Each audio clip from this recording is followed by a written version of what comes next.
My interpretation of Inside is the story of a young boy working desperately to belong. Humans are eusocial creatures. Lions have their claws, sharks have their bite, and people work together. The greatest strength of humans are the capacity to communicate and coordinate with one another to achieve a common goal. It is so essential to survival that neural pathways in the brain are hardwired to seek out and identify in-groups and out-groups. When the boy begins his journey, it seems as though he is attempting to escape from something. He slides down a hill and quickly encounters guards. When they see him, they shoot him on sight. They sick dog. He encounters a road and a barn. Just before that barn, he finds his first group. A small flock of baby chicks become smitten with his presence. They shadow his movements and flock to be near him. They adore the boy and are curious about his adventure. Everyone and everything up until now have been out to kill him. You feel palpable relief at the sight of the bouncing and cheeping birds. The boy leads the chicks into the barn where they find a vaguely agricultural machine. An unreachable box sits in the rafters above, but the machine is tilted at just the right angle to propel something at the box. The boy looks around and evaluates his resources. All he can influence here is himself and the small flock of chicks. By guiding the chicks into the section of the entry port, they are launched in rapid succession at the box, which tumbles from the rafters and grants him progress. This is the first example of how the boy finds comfort within a group. But it cannot last long for the simple reason that they are chicks and he is human, and he simply does not belong. Thanks for your help. Soon after, with the help of a distraught pig, the boy discovers one of the mind control devices from the facility. Oh, that's A central theme of the game becomes apparent. scary. He must manipulate others to achieve his goals. Uncanny Valley. Upon barging into the city, he sees the zombie conga line in the distance. It's a macabre realization of the human experimentation occurring here.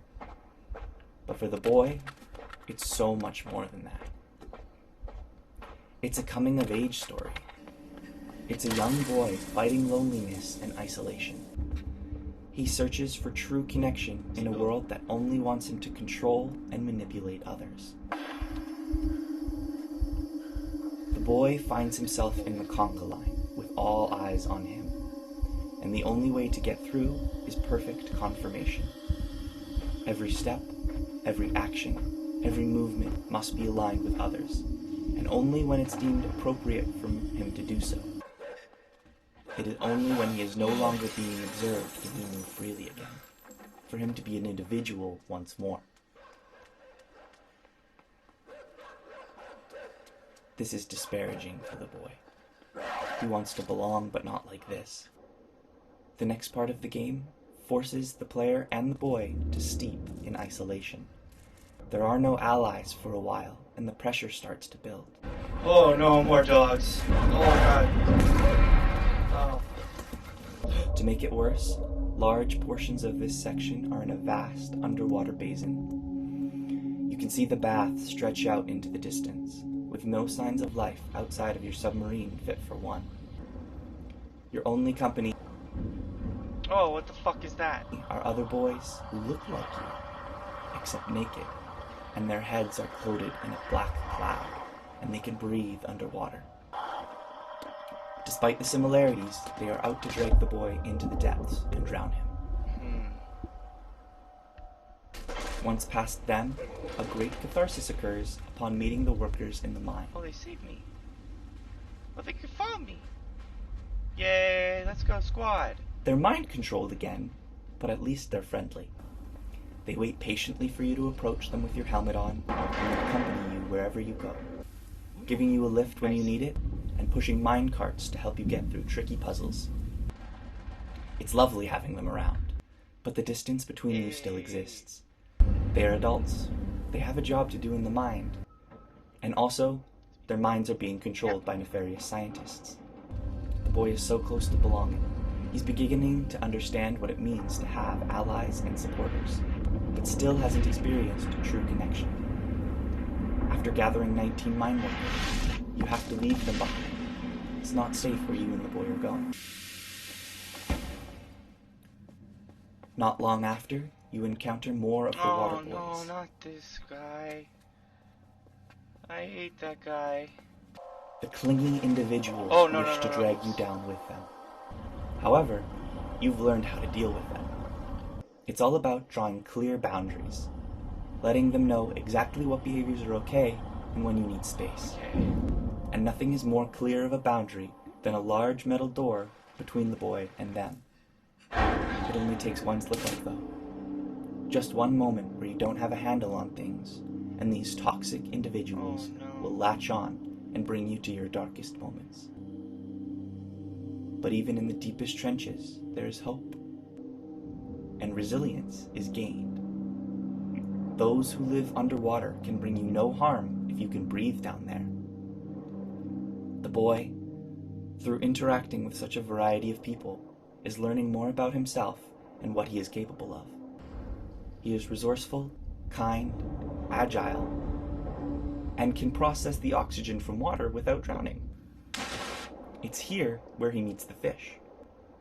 The fish are unable to assist him, but they tag along and keep the boy company, and sometimes that's all you really need. With newfound confidence, the boy advances ever further. He enters the central research facility and sees there are people being kept floating upside down.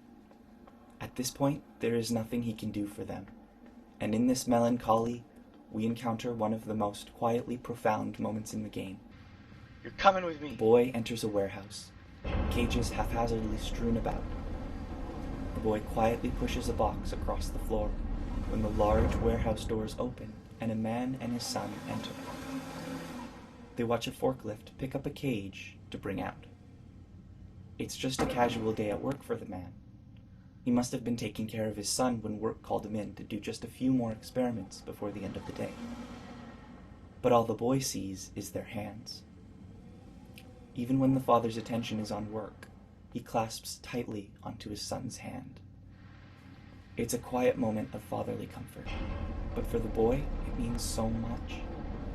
He can only watch from a distance and wonder what it must be like to be the son and feel that closeness. To have intimacy be so entwined with life that even in the doldrums of work, it's a necessity to hold on to one another. The boy can't ponder this for too long. He has to find what he's looking for. Soon after, there are more of those who hang upside down. But now he can set them free. They plummet to the ground. Oh my god.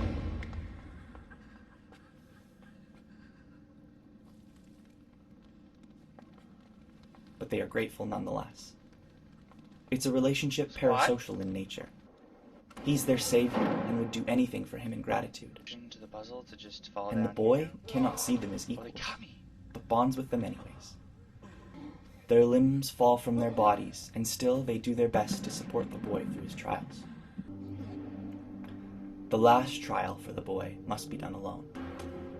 Deep inside this harsh, unforgiving facility, he finds a group of scientists observing something through the glass, within a massive tank of water. He works his way to the bottom of the tank, where a large propeller pushes water up onto a tube. There's a quick puzzle for him, but the real trial is internal. With the water spinning all around him, he clings onto a bar for safety.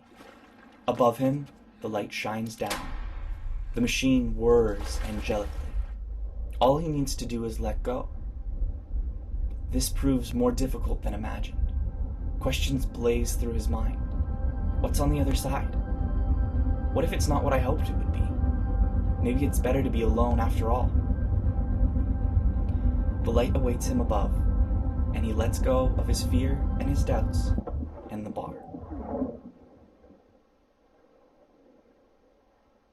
He made it to the other side, and he's truly vulnerable for the first time.